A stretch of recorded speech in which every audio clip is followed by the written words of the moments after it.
Kami dari kelompok 4, saya Kabila Erika Reriza, bersama dua rekan saya. Hai, perkenalkan nama saya Aisyah Wandari. Dan saya Dwi Zari Madonna. And let's see our presentation video.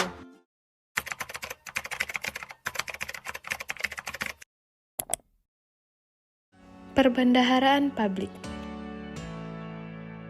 Menurut KBBI, perbendaharaan diartikan sebagai tempat menyimpan harta benda, keuangan, dan sebagainya.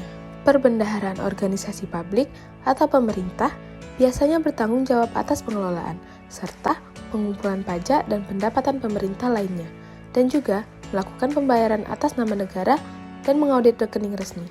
Pembuatan regulasi berupaya untuk mencapai 5 sasaran kunci. Yang pertama, meningkatkan pengawasan dan regulasi yang kuat untuk lembaga keuangan. Lembaga keuangan yang sangat penting untuk fungsi pasar harus berada dalam pengawasan yang kuat. Yang kedua, membangun pengawasan yang komprehensif pada pasar keuangan. Dikarenakan pasar keuangan utama harus cukup kuat untuk bertahan, baik dari tekanan sistem yang luas maupun dari kegagalan institusi. Yang ketiga, melindungi pelanggan dan para investor dari penyalahgunaan keuangan. Yang keempat, menyediakan alat yang bisa digunakan pemerintah untuk mengelola krisis. Dan yang terakhir, meningkatkan standar peraturan internasional dan meningkatkan kerjasama internasional. Karena tantangan yang dihadapi bukan hanya tantangan dari satu negara, melainkan tantangan global. Jadi, jika suatu negara bekerja untuk menetapkan standar peraturan yang tinggi, negara lain di dunia sebaiknya melakukan hal yang sama, misalnya reformasi internasional. Berikut regulasi terkait perbendaharaan organisasi publik. Yang pertama ada di Undang-Undang Nomor 7 Tahun 2010. Selanjutnya ada di Perdirjen Nomor Peraturan 90/PB/2011. Dan juga terdapat di Keputusan Dirjen Perbendaharaan Nomor Keputusan 179/PB/2011. Sistem perbendaharaan organisasi publik. Apa itu barang organisasi publik? Barang organisasi publik merupakan aset yang dimiliki oleh organisasi publik, seperti gedung konsulat dan kedutaan, perumahan, lahan komersial dan industri, serta barang yang menjadi milik pemerintah melalui pembelian atau penyitaan yang diambil alih dari kegagalan membayar pajak. Prinsip-prinsip dasar pengadaan barang publik yang terdiri atas prinsip transparansi, integritas, ekonomi, keterbukaan, keadilan, kompetisi, serta akuntabilitas. Sistem pengelolaan tersebut terdiri atas dua bagian, negara sebagai pemilik dan pihak penyedia, dan pengawasnya dari berbagai lembaga negara. Dalam menjalankan fungsi sebagai pemilik, parlemen menerima tindakan hukum yang mana ketentuan prinsip manajemen, penggunaan dan penghapusan BMN diuraikan sesuai hukum, dan para anggota parlemen dapat mendelegasikan kepada pemerintah fungsi penghapusan properti milik negara, dan menunjuk agar manajemen properti dan penggunaan mematuhi hukum. Pemanfaatan barang unit organisasi terdiri atas 4 hal, yaitu sewa, pinjam pakai, kerjasama pemanfaatan, bangun guna serah, dan bangun serah guna. Kas organisasi publik. Kas organisasi publik didefinisikan sebagai tempat di mana uang negara disimpan yang ditentukan oleh Menteri Keuangan selaku bendahara umum negara untuk menampung semua penerimaan dan membayar semua pengeluaran negara. Jenis rekening kas organisasi publik terdiri atas rekening untuk pengecekan operasional, rekening untuk pengecekan pembayaran gaji, rekening penjualan, rekening kas kecil, rekening sweep. Ada 4 tipe rekening kas negara.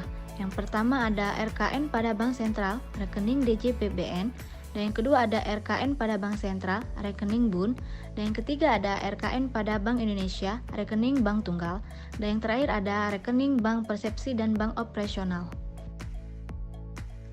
Aset hasil kegiatan ekonomi. Aset hasil kegiatan ekonomi adalah perusahaan milik negara atau BUMN. BUMN adalah badan hukum yang melakukan kegiatan komersial atas nama kepemilikan pemerintah. Pedoman internasional terkait tata kelola perusahaan negara yang diterbitkan oleh OECD atau Organization for Economic Cooperation and Development. Pertama, memastikan hukum dan kerangka regulasi yang efektif bagi BUMN. Yang kedua, negara bertindak sebagai pemilik atau owner. Dan yang ketiga, perlakuan adil pada pemegang saham.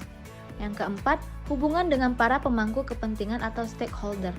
Yang kelima, transparansi dan pengungkapan. Yang terakhir, tanggung jawab pengelolaan perusahaan yang dimiliki oleh negara. Berikut ini mengenai siklus perbendaharaan organisasi publik. Siklus yang pertama yaitu perencanaan. Panduannya yaitu pada rencana output, anggaran, analisis biaya manfaat, dan analisis dampak pengaturan. Siklus yang kedua yaitu implementasi, monitoring, dan manajemen. Panduannya yaitu pada manajemen keuangan, akuntansi, kontrak dengan layanan swadaya masyarakat, kekuatan keuangan entitas, dan monitoring.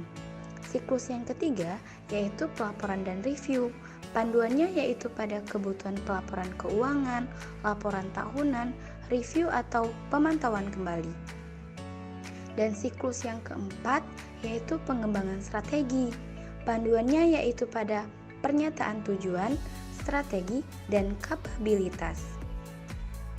Berikutnya mengenai teknik perbendaharaan organisasi publik. Teknik yang pertama yaitu manajemen administrasi aset organisasi publik. Yang pertama, menentukan dan mencatat kebutuhan aset.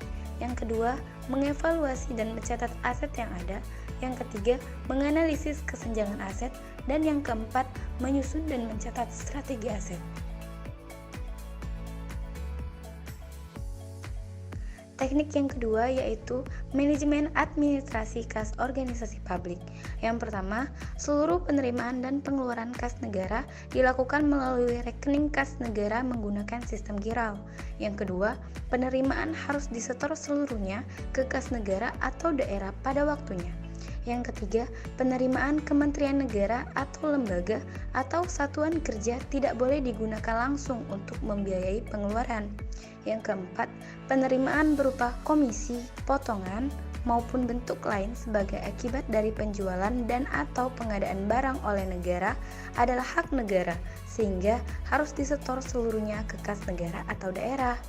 Teknik yang ketiga yaitu manajemen administrasi kepemilikan atau ekuitas organisasi publik. Yang pertama, memiliki struktur kepemilikan. Yang kedua, sebagai aset yang dimiliki negara, perusahaan milik negara melakukan kewajiban layanan umum.